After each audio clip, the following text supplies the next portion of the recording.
សេចក្តីសុខបំផុតគឺជាការដែលរស់នៅ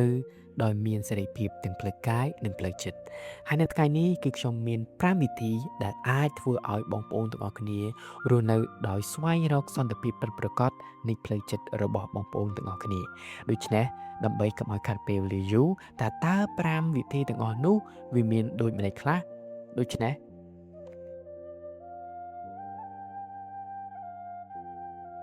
1ការបែងចែកឲ្យដាច់រវាងអ្វីដែលយើងអាចគ្រប់គ្រងបាននិងអ្វីដែលមិនអាចគ្រប់គ្រងបាននៅក្នុងជីវិតរស់នៅប្រចាំថ្ងៃមនុស្សភាគច្រើនចំណាយថាមពលខួរក្បាលនិងពេលវេលាច្រើនទៅលើការបារម្ភពីអនាគតការស្ដាយក្រោយចំពោះអតីតកាលឬការខកចិត្តទៅនឹងទង្វើរបស់អ្នកដទៃសេចក្តីទុក្ខទាំងឡាយមិនមែនកើតឡើងដោយសារព្រឹត្តិការណ៍ខាងក្រៅនោះទេប៉ុន្តែវាកើតឡើងដោយសារតែយើងព្យាយាមទៅគ្រប់គ្រងអ្វីដែលមិនស្ថិតនៅក្រោមអំណាចរបស់យើងវិបត្តិនេះប្រៀបដូចជាអ្នកបើកបរម្នាក់ដែលខឹងសម្បានឹងមេឃភ្លៀងតែតាមពិតទៅ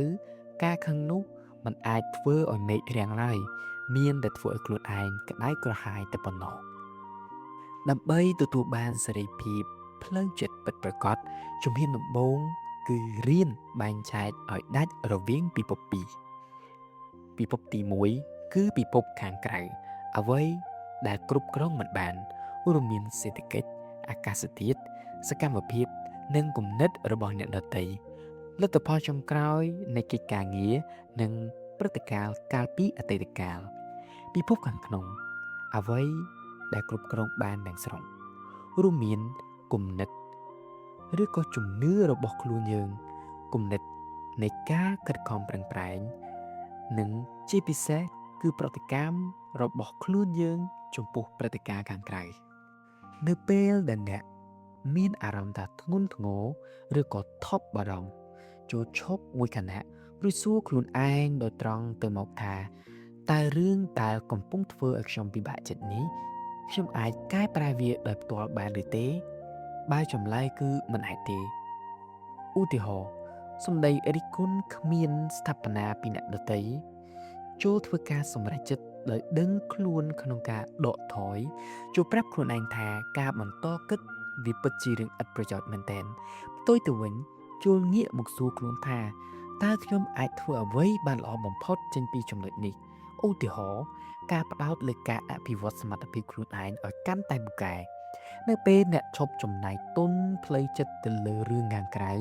អ្នកនឹងសល់ថាមពលយ៉ាងច្រើនដើម្បីកសាងសន្តិភាពនិងភាពជោគជ័យពិតប្រាកដនៅក្នុងរង្វង់សមត្ថភាពរបស់អ្នក2ការមិនដាក់ជីវិតជាប់ទៅនឹងអ្វីមួយខ្លាំងពេក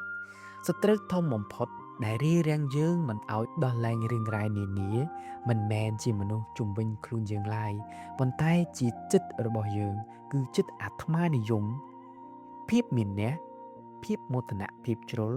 និងការចង់ឲ្យគ្រប់យ៉ាងនៅជុំវិញខ្លួនឯងគឺតែងតែល្អគឺតែងតែអាចគ្រប់គ្រងបានចិត្តអាត្មានិយមតែងតែខ្សឹបប្រាប់យើងថាយើងគឺតែងតែត្រូវជានិច្ចយើងគឺល្អឥតខ្ចោះជានិច្ចឬគ្រប់គ្នាកំពុងតែសម្លឹងមកយើងនិងវាតម្លៃយើងនៅពេលដែលយើងរស់នៅក្រោមការបញ្ជារបស់ចិត្តអំនួតឬចិត្តអាត្មានិយមយើងនឹងក្លាយជាមនុស្សដែលងាយរងគ្រោះបំផុតព្រោះតែយើងខ្លាចការបរាជ័យខ្លាចការបាត់បង់មុខមាត់និងមិនអាចទទួលយកការផ្លាស់ប្ដូរដែលមិនដូចឬក៏មិនស្របទៅនឹងចិត្តអ្វីដែលយើងចង់បាន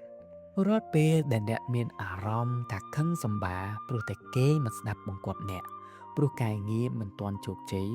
ឬក៏ព្រោះមកពីគេរិះគន់អ្នកចូលពិនិត្យមើលថាតើការជឿចាប់នេះវាមកពីសាច់រឿងពិតប្រាកដឬក៏មកពីចិត្តអាត្មានិយមចិត្តអំនួតរបស់យើងចូលរៀនដកខ្លួនចេញពីតួនាទីជាអ្នកឈ្នះគ្រប់ពេលមកជាអ្នកសង្កេតការណ៍និងជាអ្នករៀនសូត្រប្រាប់ខ្លួនឯងថាការបរាជ័យឬការមិនពេញចិត្តពីអ្នកដទៃវាមិនមែនជារឿងឬក៏មិនអាចកាត់សេចក្តីលើតម្លៃជីវិតរបស់យើងបានឡើយធ្វើកិច្ចការរបស់អ្នកឲ្យអស់ពីសមត្ថភាពនិងបេះដូងរួចហើយដោះលែងឲ្យវាហោះទៅតាមដំណើររបស់វាចុះ នៅពេលអ្នកមិនត្រូវការសរសើរឬការគ្រប់គ្រងដើម្បីបញ្ជាក់ពីតម្លៃខ្លួនឯងអ្នកនឹងលែងរងទុក្ខដោយសារទង្វើរបស់អ្នកដទៃហើយ3ការរស់នៅក្នុងពេលបច្ចុប្បន្នបើពិនិត្យឲ្យស៊ីជម្រៅទៅគ្មាននរណាម្នាក់ដែលរងទុក្ខនៅខណៈពេលបច្ចុប្បន្ននេះឡើយសេចក្តីទុក្ខនិងការមិនអាចដោះលែងបានគឺជារឿងរ៉ាវដែលគូក្បាលរបស់យើងបង្កើតឡើងចិត្តរបស់យើងមានទម្លាប់ដើរតួជាអ្នកធ្វើដំណើរឆ្លងពេលវេលាវាចូលចិត្តរត់ទៅអតីតកាលដើម្បីរំលឹកឡើងវិញនៃការកុសឆ្គងការឈឺចាប់ឬការបាត់បង់រួចវាក៏លោតទៅអនាគតដើម្បីបង្កើតជារូបភាពគួរឲ្យខ្លាចភាពមិនច្បាស់លាស់និងការថប់បារម្ភការរស់នៅក្នុងពិភពស្រមោលបែបនេះធ្វើឲ្យយើងបាត់បង់សេរីភាពនិងភាពស្រស់បំព្រងនៃជីវិតពិតរបស់យើងសេរីភាពផ្លូវចិត្តកើតឡើងនៅពេលយើងរៀនរស់នៅក្នុងពេលបច្ចុប្បន្ននិងការអនុវត្តការមិនតោងជាប់នឹងអ្វីមួយខ្លាំងពេកអ្វីដែលកំពុងកើតឡើងចំពោះមុខនៅវិនាទីនេះវាគឺជាការពិតមួយគត់ចំណែកឯអ្វីផ្សេងទៀតគ្រាន់តែជាស្រមោលនៃការគិតរបស់យើងតែប៉ុណ្ណោះ4ការរស់នៅដោយមិនខ្វល់ពីរឿងឥតប្រយោជន៍បញ្ហាសំខាន់របស់មនុស្សសម័យថ្មីមិនមែនមកពីយើងគ្មានអ្វីត្រូវខ្វល់នោះទេប៉ុន្តែគឺមកពីយើងខ្វល់ច្រើនពេកយើងខ្វល់តាំងពីរឿងដែលអ្នកដទៃនិយាយដើមយើងខ្វល់ពីរូបភាពដ៏ល្អឥតខ្ចោះរបស់គេនៅលើបណ្ដាញសង្គមខ្វល់ពីការកកស្ទះនៃចរាចរណ៍រហូតដល់ខ្វល់ពីរឿងតូចតាចរបស់អ្នកដទៃយើងមិនអាចខាត់ខ្លួនឯងមិនឲ្យខ្វល់ខ្វាយទាល់តែសោះនោះទេប៉ុន្តែយើងមានសិទ្ធិអំណាចពេញលេញនៅក្នុងការជ្រើសរើសថាតើរឿងមួយណាដែលសមនឹងយើងខ្វល់និងរឿងណាដែលយើងគួរតែប្រងើយកន្តើយចាប់ផ្ដើមកំណត់តម្លៃស្នូលនៅក្នុងជីវិតរបស់អ្នកឲ្យបានច្បាស់លាស់ឧទាហរណ៍សុខភាពផ្លូវចិត្តភាពរីកចម្រើននៃចំណេះដឹងសុភមង្គលគ្រួសារនិងគោលដៅការងារនៅពេលអ្នកមានគោលដៅធំធេងនិងច្បាស់លាស់បែបនេះហើយអ្នកនឹងលែងមានពេលទៅខ្វល់ខ្វាយពីរឿងតូចតាចទៀតហើយនៅពេលជួបព្រឹត្តិការណ៍រំខានចិត្តដែលហួសពីការគ្រប់គ្រងជួបប្រាប់ខ្លួនឯងដោយមើលមកថារឿងនេះ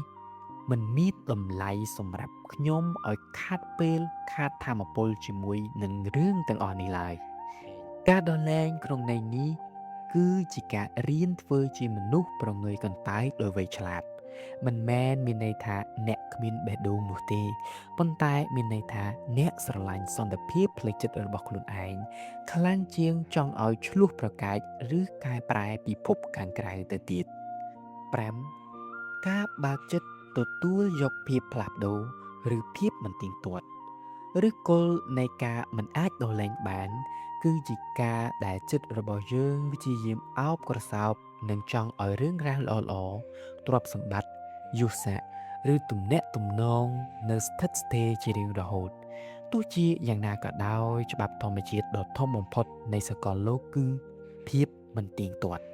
គ្រប់យ៉ាងមានការកើតឡើងផ្លាស់ប្ដូរនិងរលត់ទៅវិញជាធម្មតាការព្យាយាមតវ៉ាឬប្រឆាំងនឹងច្បាប់ធម្មជាតិមួយនេះប្រៀបដូចជាការប៉ុនប៉ងយកដៃទៅខាត់ទឹកជំនន់វាមិនត្រឹមតែមិនអាចទៅរួចនោះទេតែថែមទាំងធ្វើឲ្យយើងលិចលង់និងជឿចាប់ថែមទៅទៀតភាពពិតប្រាកដមិនមែនជាការដែលយើងព្យាយាមរត់គេចចេញពីពិភពលោកឬជាការរស់នៅដោយគ្មានទំនួលខុសត្រូវនោះទេផ្ទុយទៅវិញវាគឺជាការយល់ដឹងដ៏កំពង់ខ្ពស់នៅក្នុងការធ្វើអ្វីៗគ្រប់យ៉ាងឲ្យអស់ពីសមត្ថភាពចេញពីបេះដូងដួងចិត្តដ៏បរិសុទ្ធរស់នៅក្នុងគណៈពេលបច្ចុប្បន្នរួចហើយបើកចិត្តឲ្យទូលាយទទួលយកលទ្ធផលនិងការប្រែប្រួលដោយស្ងៀមស្ងាត់នៅពេលចិត្តរបស់អ្នកឡើងជាប់ជំពាក់ជំពិននឹងការចង់គ្រប់គ្រងពិភពលោកខាងក្រៅពេលនោះអ្នកនឹងរកឃើញសេរីភាពផ្លូវចិត្តពិតប្រាកដនិងភាពស្ងប់សុខដែលគ្មាននរណាអាចមកដណ្ដើមពីអ្នកបានឡើយសូមអរគុណ